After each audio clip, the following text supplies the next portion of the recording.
өмірде бар ғой, жалпы өзім үшін өте бір маңызды нәрселер бар да. Енді ол тек қана мен үшін емес деп ойлаймын. Есі дұрыс адамнан, есі дұрыс еркек баласын, есі дұрыс қыз баласын жалпы өмірінде бір қатты сондай бір аса зор бір маңызды рөл атқарады деп айтамын, деп ойлаймын. Енді маңызды дегенім ол жау анаң, әкең ұмытпақтау, анаң, әкең разылығын алу, бауыр, дос дегенге қатты сенемін, махаббатқа сенемін, шынайы еңбекке, шынайы адамға сенемін. Өйткені өзім сондаймын. Осы жақында бір 2-3 апта бір сұхбатқа барғам. Сол кезде сұхбатта Әйгерім деген қарындасымыз, журналист қыз маған сұрақ қойып отыр да: Мұхит, сіз немене идеальный болуға тырысасыз дейді да. Мен идеальный болуға тырыспаймын, бауырлар, ағайындар. Мен Алла тағала осы өмірге адам жаратты ма, жігіт қылып ше, осы жалпы мені қыз қылып жаратқан жоқ қой, жігіт қылып жаратқаннан кейін жігітке лайықты, енді мен керемет бір жағы айтып жатамын ғой, енді бір намаз оқып, болмаса парыздарын бәрін бір жасап, істеп жүрген бір керемет жан емес, бірақ қолымнан келгенше Алланың айтылған сөздері,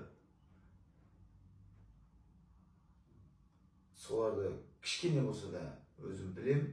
Ол Алланың заңы деген сөз, ол Алланың айтылған сөздері, соны жаса, істе деген, ол жалпы жағы идеальный деп отыр. Ол идеальный емес, ол любой адам істеу керек деп ойлаймын. Ол жағы анаң, әкеңді бақытты қылдыру, ана әкеңді сүю, ініңді, ағаңды құрметтеу, інің болып жатса ағалық міндетіңді атқару, ағаң болып жатса інілік міндетіңді ағаңа атқару, қарындасыңды сыйлау, әйеліңді сыйлау, досыңды құрметтеу, досыңа адал болу. Осындай жалпы әр адам осындай маңызды құндылықты дүниемен өмір сүру керек деп ойлаймын. Қазіргі заманда, қазіргі уақытта не маңызды көп адамдарға? Мынандай қағаздар маңызды болып кеткен ғой.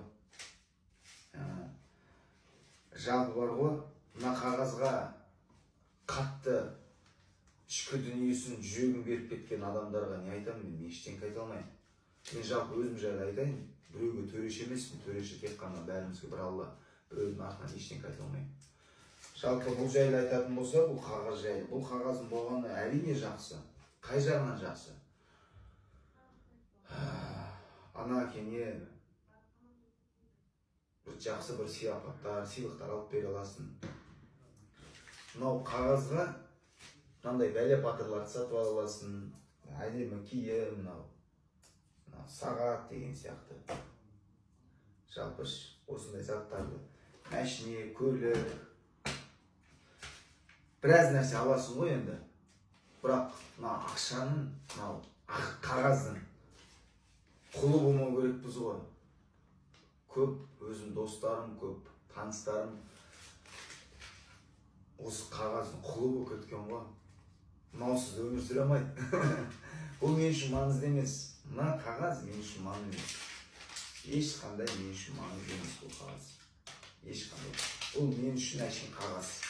Бұл қағазға мен досым сатпаймын. Бұл қағазға мен әкемді сатпаймын. Бұл қағазға мен бауырымды, жақындарымды, елімді, жерімді, өзімнің абырой, атағымды, Мұхит деген атымды ешқашан сатпаймын.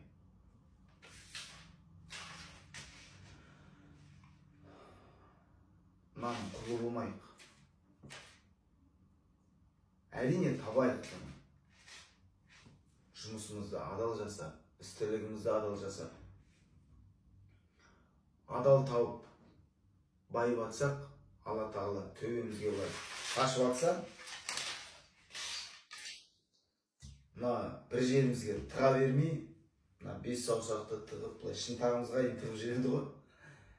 Мына бір 2 саусағын, 1 саусағын тықсаң, қалған 3 саусағын Алла тағала байып саған шашып атса, садақа жаса, көмек бер, жол сал, үй сал, мектеп сал, емхана сал, мешіт сал, жақсылық жаса, қолдан келгенше көмек жаса, ата-анаңды байқуатты қыл, жанұяңды, бауырларыңа досыңа қолдан келгенше көмек бер.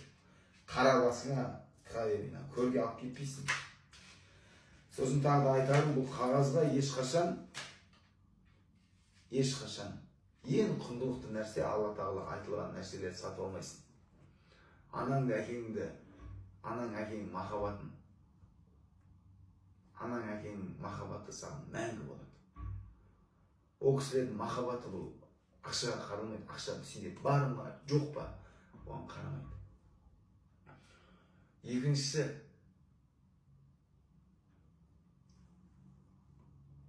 махаббатты сатып ала алмайсың бұған, шынайы махаббатты. Қазір неше түрлі ақсымақтар жазады, ой, мен бәрін сатып аламын, неше түрлі қыздарды сатып аламын. Қыз сатып аласың, әңгіме жоқ, бәрін сатып аласың. Бірақ ертең мына таусылады, кетсе, жоқ болса, бәрі кетіп қалады. А шынайы махаббат деген сөз ол, шынайы махаббат мынау сенде жоқ па, бар ма? Шынайы махаббат өмір бақи сенің қасыңда болады. Және достық, адал достар. Менің бауырым бар, бір досым бар. Дәулет деген досым бар, Дәкең деген. Дәкелей бергелі адам. Гияз деген досым бар, Марат деген досым бар. Талғат деген досым бар. Аллаға шүкір, альхамдулилля. Сондай керемет достарым бар. Ол достарымды сондай жақсы көремін, сондай сыйлаймын, сондай құрметтеймін. Мен оларды атақ абыройлар үшін жақсы көріп сыйламаймын. Олар 7-8 машинесі бар екен, самолеттар бар екен, болмаса қапшық мынандай қағаздар бар екен деп, осы қағазға болады.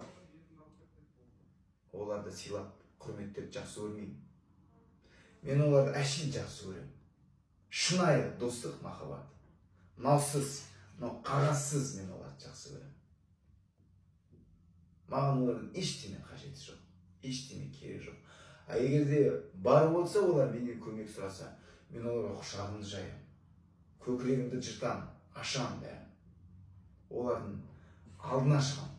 Мен ойлаймын, менде олардан бір достық, бір өмірде неше түрлі жағдай болады. Бір алдыларына келіп алсам, олар да сол көкіректерін ашып тұрып, мені құшағына алып, мені қарсылады деп. Сондай достық болу керек. Налсыз. Мына қағазға абыройды сатып алмайсың. Мына қағазға өзіңді, атыңды сатып алмайсың. Сондықтан, әрине, қағазың болған дұрыс, бірақ көбісіне бір жеркенетін мына қағаз бола тұра, адамдар тәкаппар болып кетеді. Адамдар елін сатады, анасын, әкесін, баласын, досын, жақындарын, қойында жатқан қатынына дейін сатады. Жеркенем сондай адамдардан. Сәл қалтасына қағаз пайда болады ғой, құтырады, мұрнын көтереді, таңқайып кетеді, тәкаппар болады, қайдан шыққанын ұмытады, құдаймын дейді өзін. Астағфиралла. Алла тағала ең бастысы баршамызға, жүрегімізге иман берсін, маған иман берсін, иман әлсіз. 12 мүшеме күш қуат берсін, денсаулық берсін. Барлықтеріне денсаулық берсін. А егерде мынандай бақыт, мынандай байлық беріп отса, ешқашан адам екенімізді, бұл өмірде жай ғана пенде екенімізді, Алланың астында жүргеніміз ешқашан ұмытпайық. Тәкаппар болмайық, мейірімді болайық. Ең бастысы адам болайық. Мынау болсын болмасын. Жалпы айтайын деген сол мен үшін өмірде маңызды нәрсе деп отырмын ғой. Сондықтан мына қағазға мен өзім еңбегіммен таңғы сағат 6-та келемін, осы түнгі сағат 11-де шығамын, қазір сағат уже түнгі сағат 12 болып қалды, залда отырмын. Адал еңбекпен тапқанға не жетсін?